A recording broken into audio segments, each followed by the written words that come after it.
अच्छा जी, तो बात करते हैं ड्रामा सीरियल दिले नादान एपिसोड 20 के बारे में। यहाँ दुर्रे नायाब नमाज़ पढ़ रही होती है। नमाज़ पढ़ के दुआ कर रही होती है कि अल्लाह ताला ज़ावियार के दिल में मेरे लिए मोहब्बत पैदा कर और जो परेशानियाँ मुसीबतें हैं वो दूर कर दे या अल्लाह। इस तरह से दुआ कर रही है कि हम देखते हैं कि नायाब की भाभी और दादो इनको मिलने के लिए आती है कि आगे जो होता है इनका चौकीदार वो उसको घर में अंदर नहीं आने दे रहा होता गेट के अंदर कि नहीं जी आप कौन हैं। तो फिर नौकरानी भाग कर आती है, वो बताती है कि जी ये बड़ी बहू नायाब क्या दादी और भाभी है, तो प्लीज़ इसको अंदर आने दें। तो वो फिर इस तरह से अंदर आती हैं और नायाब इनको दादी और अपनी भाभी को मिलकर बहुत खुश होती है और अपनी दादी के गले लगकर रोने लग जाती है। दादी को थोड़ा सा महसूस होता है कि नायाब जैसे परेशान है, तो फिर वो चुप कर जाती है और वो ज़ावियार की दादी की तरफ देखती है, नायाब की दादी की ये क्या।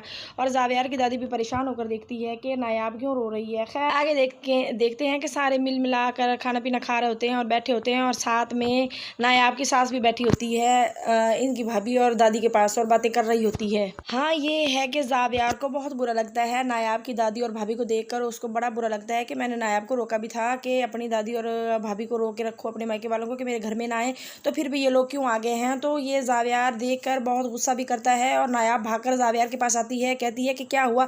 तो इतनी देर में ज़ावियार नायाब को कहता है कि तुम्हें मैंने रोका भी था कि तुम्हारी दादी और तुम्हारी भाभी यहाँ क्यों आती हैं, तुमने इनको रोका नहीं।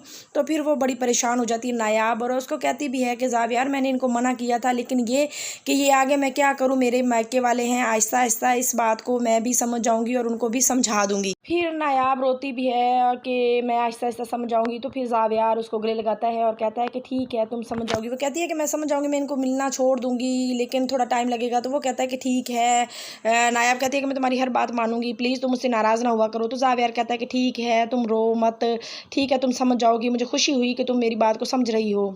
फिर आगे दिखाया जा रहा होता है कि तानिया की माँ तानिया को कह रही होती है कि तानिया तुम अपने घर में दिल लगाओ, अपने जुनेद शौहर के साथ दिल लगाओ। जिस तरह से जुनेद तुम्हें बर्दाश्त कर रहा है ना, ऐसे कोई भी दुनिया का मर्द नहीं बर्दाश्त कर सकता।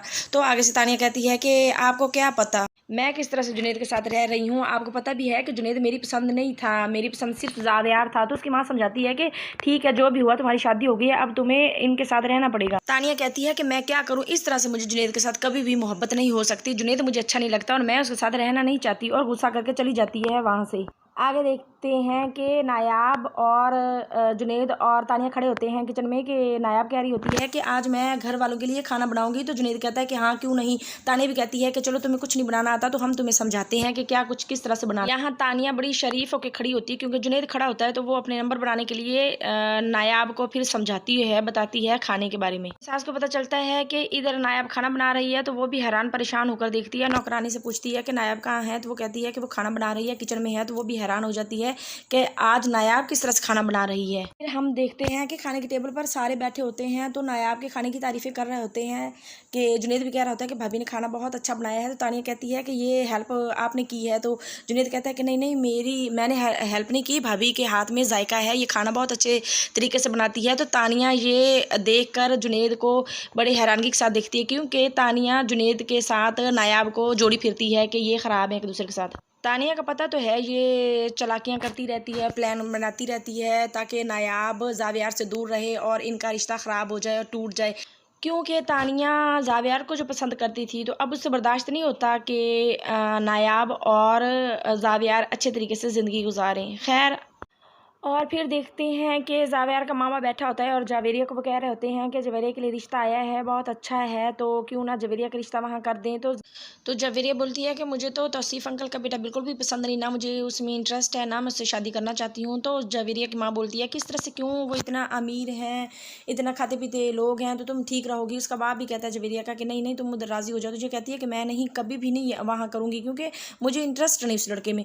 तो दादी पास बैठी हुई बोलती है, कहती है कि इस तरह से क्यों कर रही हो, इस तरह से नहीं करते, अच्छी बेटियां तो मान जाया करती हैं। तो वो कहती है कि नहीं मैं तो नहीं दादी, आपको क्या मसला, आप हमारे मामले से दूर रहो, आप नहीं पढ़ो। तो दादी हैरान होकर देखती है। तो वो जवेरिया अपनी दादी के साथ बदतमीज़ी के साथ पेश आती है, दादी देखती रह जाती है। इधर वो जो जावियार की माँ की दोस्त होती है वो आई बैठी होती है जवेरिया के रिश्ते के लिए। तो नायाब आती है उनको खाने के लिए, पहले सलाम कहती है, फिर खाने के लिए कहती है कि टेबल पे खाना लग चुका है, आप आ जाएं। जो जावेरिया की माँ की दोस्त होती है तो वो बिठा लेती है नायाब को, कहती है कि बेटा बैठो, और उनको कहती है, इनकी सास को कहती है कि क्या ये भी आपकी बेटी है? तो नायाब की सास कहती है नहीं नहीं, ये जावियार की बीवी है, मेरी बेटी नहीं है। तो वो फिर इनको बिठा लेती हैं पास और पूछती हैं कि आपके घर में आपकी छोटी बहन भी है, कौन कौन रहता है? वो कहती है मेरी दादी, भाई और मेरी भाभी। नहीं नहीं, मेरी छोटी बहन नहीं है, मैं एक ही हूँ। नायाब की बातें सुनकर पास बैठी तानिया भी हंस रही होती है, मजाक उड़ा रही होती है कि किस तरह से बातें कर रही है नायाब, और साथ जल रही होती है नायाब के ऊपर।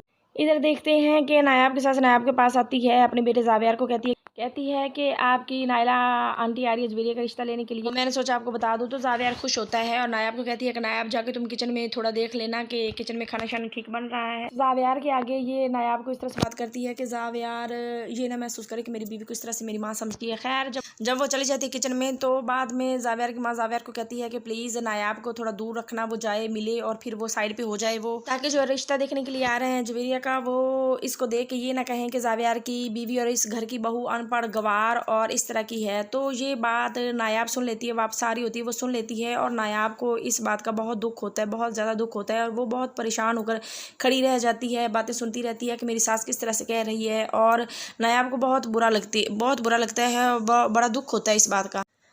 फिर इधर नायाब जावियार को कह रही होती है कि जावियार मेरी शादी हो गई, मुझे बड़ा शौक था पढ़ने का, लेकिन मैं अब भी चाहती हूँ कि मैं पढ़ाई करूँ। तो जावियार कहता है कि ये तो बड़ी अच्छी बात है, तो क्यों ना मैं तुम्हें एडमिशन ले दूँ। तो वो कहती है कि हाँ, ये इस तरह से कर दें तो आपकी मेहरबानी होगी।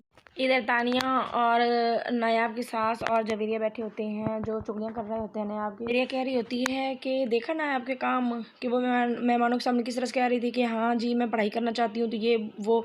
तो आगे से नायाब की माँ भी बोलती है कि अजीब नमूना ब्याह के ले आया है जावियार, इसको इस गवार अनपढ़ जाहिल औरत, जाहिल लड़की के अलावा कोई और लड़की नहीं मिली थी, बड़ी अजीबो गरीब है ये लड़की। पास बैठी तानिया भी कह रही होती है कि बिल्कुल एक जोकर सी और जाहिल सी ब्याह के लेके आए हैं, बात करने का ढंग नहीं है, खाने पीने का सलीका नहीं है, अजीबो गरीब है ये, मुझे तो बिल्कुल भी पसंद नहीं है। अब नेक्स्ट एपिसोड में देखा जाएगा कि क्या बनता है नायाब का, क्या करती हैं ये चालाकियां नायाब के साथ।